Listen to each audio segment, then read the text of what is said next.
Honestly, sometimes I feel like I'm drowning in self-improvement apps, you know? Oh, tell me about it. Yeah, every day it's a new one. But this time, this one, ZenDiary, this AI journaling app, kind of got me curious. Okay.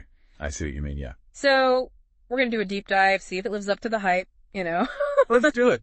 See if it's more than just like buzzwords on a screen. Oh. And we're just working off their website today, so. Right.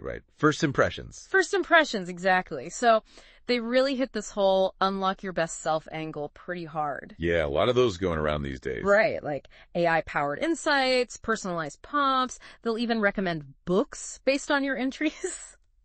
A lot of promises, right? So let's break it down a little. What's the deal with these AI insights? Is it any different from like just tracking keywords in your journal? Well, that's the thing, right? It all comes down to how advanced their AI actually is. Mm-hmm. Anyone can write an algorithm that says, oh, you mentioned stress a lot this week. Right. But ZenDiary, they're claiming to go deeper, uncovering hidden patterns. Okay. Maybe you're more anxious on Mondays, or there's certain activities that consistently boost your mood.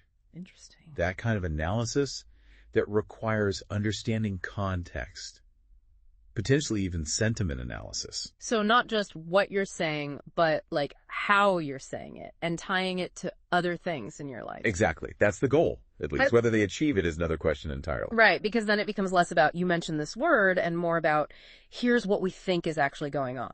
Right. And that's what we need to figure out. Are they providing genuinely unique observations tailored to you?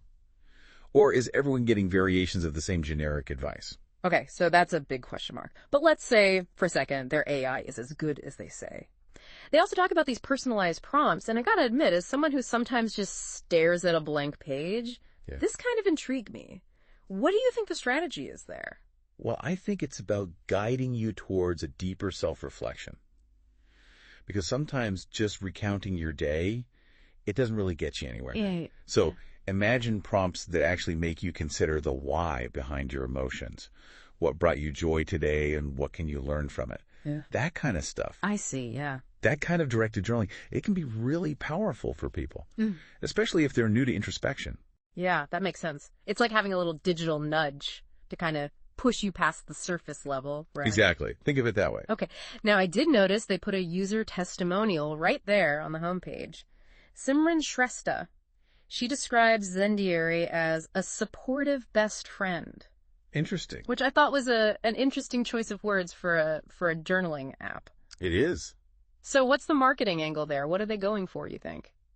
Well, it seems pretty clear they're targeting a specific audience, right? Okay. Someone who wants that feeling of connection, of support, maybe someone who's a little intimidated by traditional therapy or finds comfort in digital spaces. Yeah, makes sense. Speaking of digital spaces, let's talk about privacy. Of course. Because I know for me that would be a major concern with any journaling app. Right. And they do have a whole section on it. They talk about locally stored journals, PIN authentication, secure servers. The essentials. So are they hitting the right notes there?